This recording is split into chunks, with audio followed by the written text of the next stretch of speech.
Good morning and welcome to Inside South Florida. I'm Dave Aizer. On our show today, we preview the Miami Marlins season with their brand new manager, Don Mattingly. Feature two superhero teachers from South Florida, chat with Hugh Jackman and the stars of Eddie the Eagle, get heart-smart tips from a cardiologist, and rock-solid real estate advice. That and more as Inside South Florida starts right now. The Miami Marlins have started spring training and we all have baseball fever. So let's talk with the team's brand new manager, baseball legend, Don Mattingly. We are talking with the new manager of the Miami Marlins, former manager of the Dodgers, former first baseman and captain for the New York Yankees, Donnie Baseball. Don Mattingly is joining us. How are you? Great. Yeah, excited. Ready to go. You know, getting off the plane last night and walking through the airport, just knowing that this was the start of it.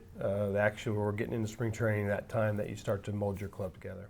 So you have played for and managed two iconic franchises, the New York Yankees, the Los Angeles Dodgers.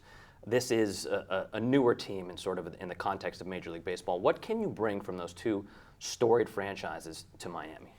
Well, I think the game is still the game, and I think you want to be professional in the way that your team looks, the way they handle themselves, the way they conduct themselves, the way you play the game.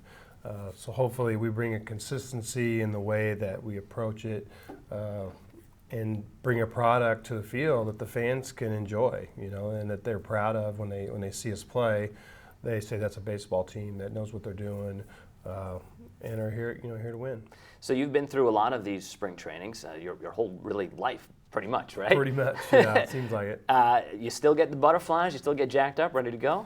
I do. It seems like after the first of the year, you kind of start knowing that it's coming. You know, you got to get ready, and pretty soon you're going to be packing and putting your stuff together to take off. And spring is always interesting because it's like a fresh feel. It's a new start. Every team feels like, hey, this is the beginning of it. You don't know what's going to happen. And so spring is really an interesting time, and for me, I really enjoy it because it's a prep time. It's getting ready. There's a lot of things you have to do to get ready for it. Well, particularly for you this year because it's your first year with the club. So how many of these guys have you met? How much do you know about them? Is there going to be a big welcome to the team speech? How do you handle the first year with a new team? Well, you look into the guys first. Number one, you know a lot of guys just from being across the field. So when I'm with the Dodgers, we come in to play the Marlins, or they come to play us. You know, you're studying, so you have an understanding of what these guys can do and who they are, and then just get going, right? You have to build that trust. I want to be able to build trust with these guys. They know how I'm going to be, how I'm going to treat them, and just kind of work from there. Let's talk offense. This has been a pitcher's park, but some changes have been made in the offseason, moving in the fences. You guys brought in Barry Bonds to be the hitting coach. So are we looking for more of an offensive team this year? Maybe some more home runs, some more power? What are we looking for offensively? I think we just want to be a better offensive club. I think when you bring in Barry, he brings in a ton of experience. Approach-wise, what he's going to try to do with the pitcher, what he's going to be able to help these guys, just kind of help mold them and help them with little shortcuts. So the fence thing I don't think is a huge deal. It's going to be a little shorter in right center there and right. I still think we're going to be a club that's built on, needs to be able to put the ball in play. It's a big ballpark still. It's still going to be a pitcher's park. So as we, one more question about offense, talking about Giancarlo Stanton. This is one of the best hitters in baseball, obviously. You know, I see the smile on your face. It must be nice to have him on your team. He's right? dangerous, man. Yeah, better having him than having to face him, I would imagine. No question. Yeah. Who would you compare him to of all the guys you've either played with or coached or managed? Oh, I don't know. Athletically, he's kind of like a Dave Winfield. I don't know if Winnie had the same type of power as Giancarlo has, because Giancarlo hits him where nobody hits him. But both of those guys were just big men that ran well, did everything well, and just great all-around players. And that's what you see with Giancarlo. You hear about the power, but this guy's a good defender. He can run. He can do a lot of things. The only thing that any kind of problems with Giancarlo has been, just little nagging injury type stuff, and those are the things you can't really control. You just you do your best and you try to, manage everything, and hopefully you have a little luck.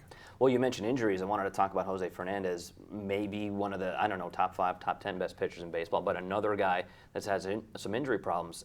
Is he healthy right now? And what do you think of him, having faced him and seen him over these years? No, Jose's filthy. He's healthy.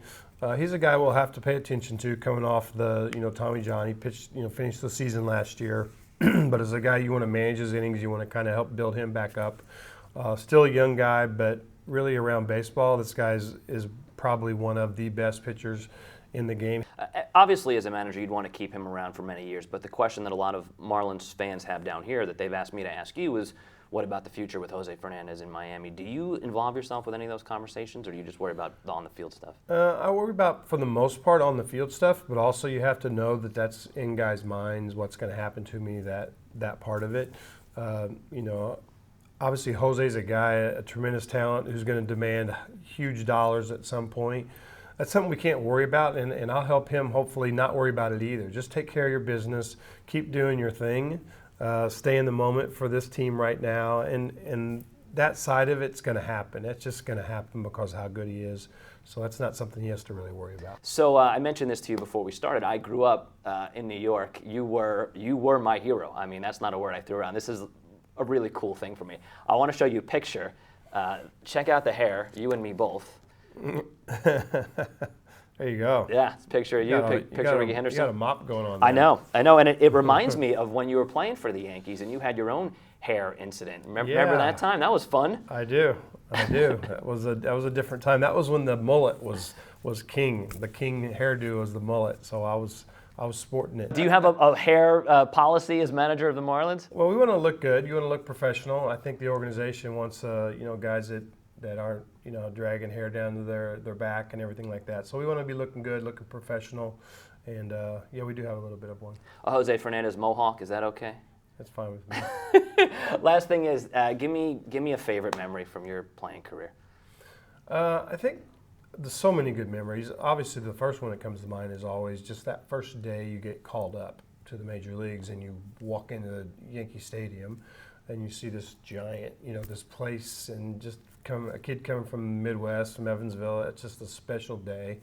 Lots of memories from there. Are getting into the playoffs. That first game in the playoffs in '95 was just a special game, and just feeling of reaching that goal. But just tons of them. The number of players I had a chance to play with, from guys like Goose Gossage, Willie Randolph, Greg Nettles, just goes on and on with a list of just players that you just admired coming up. So, a lot of good times. Well, let's get you that first World Series here in Miami. Sounds good. All right. Such an absolute pleasure to talk with you. Have a great season, and we'll hopefully have a chance to speak with you again, Don. Appreciate it. Thank you. Thank you. You got it. From super baseball players to super teachers, check out who we featured as this week's superhero teachers in our schools.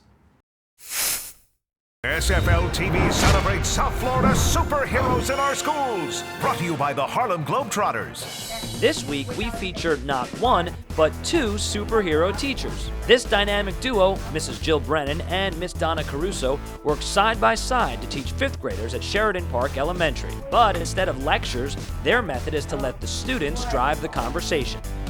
Well, we kind of like to let the kids take control of everything. We kind of facilitate the lessons, we tell them what they're supposed to do, give them their expectations, and they kind of just go at it and they do what they are supposed to do.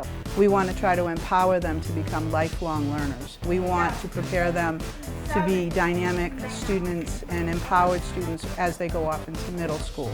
And that's what we both try to do. When you walk into the classroom, you can feel it. You can tell that the students are really engaged, they're very involved in their learning. They think out of the box a lot. Say if you have a problem, they just make it out of the game, make it fun. Part of that fun is playing with the Harlem Globetrotters to support the team's anti-bullying campaign. So congratulations to Jill Brennan and Donna Caruso, our super teachers of the week. When we come back, we talk with Hugh Jackman and Taryn Egerton. They were in South Florida to promote their brand new film, Eddie the Eagle, and heart-smart tips from a cardiologist.